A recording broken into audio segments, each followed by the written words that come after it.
Snow swept across the open expanse in restless currents, shaping the landscape into shifting dunes of white that blurred the boundary between earth and sky.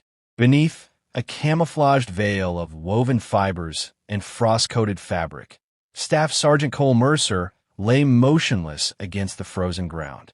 His body blended so perfectly with the snowfield that only the steady rhythm of controlled breathing revealed life beneath the suit. The cold pressed against him with relentless persistence, but it sharpened his senses rather than dulling them. He had trained in environments like this for years, mastering the art of stillness until it became an instinct deeper than thought. His gloved hands rested on the familiar frame of his .50 BMG rifle, a weapon that had earned both fear and admiration across countless missions. Despite its weight, he treated it with the reverence of a craftsman who knew every bolt, groove, and line etched into its metal. He adjusted the scope with measured precision, studying a distant cluster of trees half swallowed by drifting snow. Nothing stirred, yet he continued observing, allowing the silence to settle around him like a second layer of armor. Patience was not merely a virtue. For Cole, it was a survival mechanism. A soft buzz in his earpiece interrupted the quiet. "Mercer, command. You're needed back at base immediately." He blinked once, lowered the rifle, and responded without hesitation. Acknowledged. Rising from the snow with the fluidity of someone accustomed to harsh climates, he packed his equipment, ensuring each component fit with methodical precision. No movement could be loose or unnecessary. He began the trek toward the extraction point, his steps absorbing into the wind's howl. The armored transport waited at the base of a ridge, its headlights cutting thin beams through the falling snow. The moment he climbed inside, the heat stung his face as the skin thawed rapidly, sending prickles of discomfort down his jaw.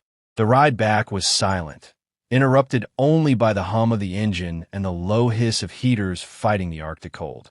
Cole didn't ask questions. The urgency in command's voice had told him enough. When he reached the base, he immediately sensed a shift in atmosphere. Instead of routine patrols and the steady hum of machinery, tension radiated from every corridor. Soldiers moved with clipped urgency. Officers huddled around terminals. The usual confidence of the installation had been replaced with an undercurrent of unease that thickened the air. Cole stepped into the operations center and immediately saw why. Holographic displays filled the room, each one flickering with alien symbols and black, geometric vessels floating ominously above Earth's major cities. Their forms were sharp-edged, unnatural, and radiating an unsettling presence. A broadcast repeated in translated English. "Your world will be reorganized. Compliance is expected. Resistance is futile." General Halstead, standing rigidly at the center of the room, turned toward Cole the moment he entered. The general's stern expression carried an intensity that suggested both exhaustion and determination. "We've got a situation, Mercer," he said, gesturing for Cole to approach. "Aliens arrived 3 hours ago. They've hit multiple locations with overwhelming force." Cole scanned the projections, studying the soldiers encased in smooth, segmented armor that glowed faintly along the joints. Their movements were precise and almost disdainfully slow, as if they saw no urgency in their assault. "What do they want?" he asked quietly. "They claim they're here to take control of Earth's resources. They consider us primitive, technologically insignificant." Halstead tapped another projection, showing tanks and jets firing on the aliens, shots deflected effortlessly by shimmering energy shields. "Nothing we've done has even scratched them. They're mocking us on open frequencies." Cole's gaze hardened. Arrogance was a dangerous trait, especially in a superior opponent. "What's being done now?" Halstead switched the hologram to a new image, an alien commander standing inside a shielded outpost. The creature towered above its soldiers, issuing commands with an air of effortless superiority. "We've identified a vulnerability in the commander's armor," Halstead explained. "A tiny seam that opens when it moves its upper torso. The window is barely noticeable, and the distance is extreme. But if the commander falls, the shield collapses." And you want me to take the shot, Cole said, though the conclusion had been clear the moment he entered. You're the only one with the precision to hit a target that's small at nearly 2 miles, Halstead replied. This is our one chance to disrupt their plans before they establish permanent control. If we lose this moment, we may not get another. Cole studied the alien figure. Its posture radiated assured superiority, as though it believed itself untouchable. He slipped his hood back over his head, feeling the weight of the mission settle across him. When do I leave?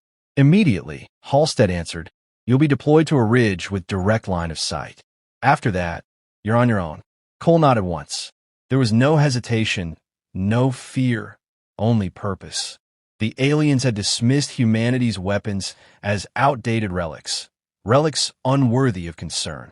They believed superiority came from complexity. They were about to learn what a simple bullet, in the hands of someone who understood it completely, could do. With his rifle secured and the storm intensifying outside, Cole stepped back into the cold. The mission ahead was impossible, which meant it belonged to him. The transport vehicle rumbled across the frozen valley, its tires crunching over layers of hardened snow as twilight dimmed into a steel-gray night. Cole sat alone in the back compartment, checking every component of his rifle in a steady rhythm. He slid the bolt, inspected the chamber, tested the bipod tension, and re-examined the custom ammunition prepared specifically for this mission. Each action steadied his breathing. Each action reminded him of who he was, a specialist forged by repetition, discipline, and the unwavering belief that precision could alter the course of impossible situations. The driver announced their arrival with a curt, "We're here," and Cole stepped out into the cutting wind.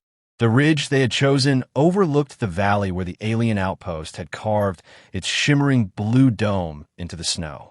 Even from a distance, the structure felt out of place, like a crystal tumor embedded in living tissue. Its energy field pulsed in steady intervals, pushing back the snowfall as though it rejected the purity of the environment itself. A forward observation team waited for him, their silhouettes rigid against the drifting frost. Lieutenant Rhea Morgan approached first, a compact figure wrapped in white tactical gear designed for stealth and warmth. Her eyes reflected determination rather than fear.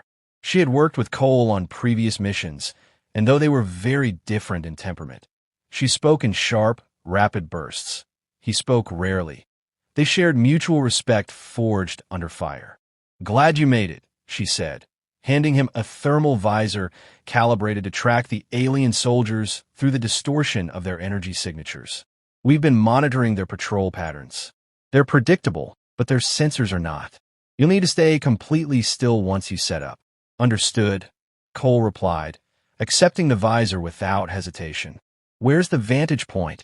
Rhea pointed toward a jagged rock formation jutting from the ridge. "Up there. You'll have a clean line of sight to the commander. But the wind is changing direction every few minutes. You'll have to adapt mid-shot." Cole glanced toward the outpost again, studying its unnatural geometry. The aliens moved with the same arrogance he had seen on the footage of base. They walked in open spaces, unconcerned. Their armor glowed faintly with power, each step releasing ripples through the air like heat-bending desert horizons. They believed themselves untouchable. He began the ascent toward the vantage point, his boots sinking into powder that muffled every step. Rhea followed long enough to ensure he reached the outcropping safely, then crouched behind a fallen log to coordinate overwatch. "We'll feed you updates on their movement, but once the wind spikes, we'll lose our readings. After that, you're on your own." "That's fine," Cole said. He meant it. Solitude sharpened him. He settled onto the cold stone and unfolded the bipod with careful, deliberate motions. Each metallic click carried meaning, but no sound beyond a muted whisper. He dug the bipod feet into the snow until the rifle became part of the ridge itself. Then he lay prone, merging his body with the white landscape as easily as steady breath merges with cold air. Through the scope, the alien outpost magnified sharply. The commander stood at the center, issuing instructions with fluid movements. Its armor panels shifted like mechanical pedals, opening and closing. Just as the intel described, a microscopic seam appeared for only the briefest moment when the commander twisted its torso at a precise angle. The vulnerability was real, but exploiting it would require a shot that defied margin, uncertainty, and nature itself. A crackle sounded in Cole's earpiece. Wind rising, Rio warned. You've got maybe a minute before it becomes unpredictable. Cole adjusted his position, letting the world around him narrow into a corridor defined only by distance, wind direction, and the breathing patterns he could control. He made micro-adjustments, compensating for the faint air currents rippling across the ridge. His gloved finger hovered near the trigger but did not touch it. Timing mattered. Impulse would ruin everything. The alien commander shifted, opening the armor seam for less than a heartbeat. Cole exhaled halfway and waited. Shooting now would be reckless. He needed the pattern to repeat, to match the rhythm with his own controlled motion. A second opening appeared. Still too soon. Ria's voice whispered again, lower than before. Sensors picking up increased shield activity. They're reinforcing something. This might be your only window. Cole didn't answer. He didn't need to. Words would only break the tunnel vision clarity he had spent decades cultivating. He counted the wind fluctuations, 3 steady drafts, a pause, then a sudden shift to the left. That was his cue. He adjusted, setting the rifle's elevation and windage by instinct as much as calculation. The commander turned once more, its armor plates opening slightly as it gestured toward a hovering drone. The seam appeared perfect and fleeting. Cole squeezed the trigger. The rifle roared, a deep, resonant thunder that shattered the quiet ridge and sent snow fluttering in violent spirals. The recoil traveled through his shoulder, grounding him. The round tore through the air, carving an invisible line between defiance and extinction. He kept his eye on the scope. The alien commander froze. The armor flickered, and then the shield dome surrounding the outpost began to tremble. The shield collapsed with a soundless shudder, its shimmering surface fracturing into cascading ribbons of light that dissolved into the night air. For a moment, the valley went utterly still, as if the world itself struggled to comprehend what had just happened. Cole kept his gaze fixed through the scope, refusing to blink. The alien commander's towering frame swayed. A faint burst of energy flickering from the microscopic wound the round had carved through its armor. A heartbeat later, the creature crumpled to the snow in a metallic heap, its luminous joints dimming like dying embers. Ria's voice burst through his earpiece, sharp with disbelief. "Holy hell, Cole, you hit it. The shield's down. I repeat, the shield is down." A surge of distant shouts echoed across the ridge as the observation team scrambled to relay the news.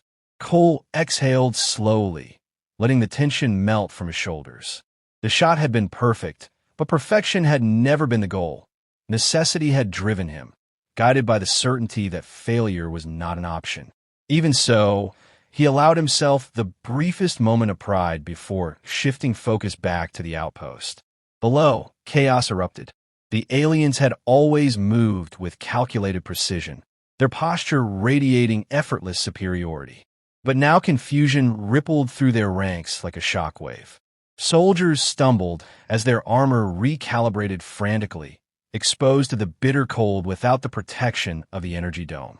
They scanned the ridge with frantic gestures, unable to locate the source of the attack.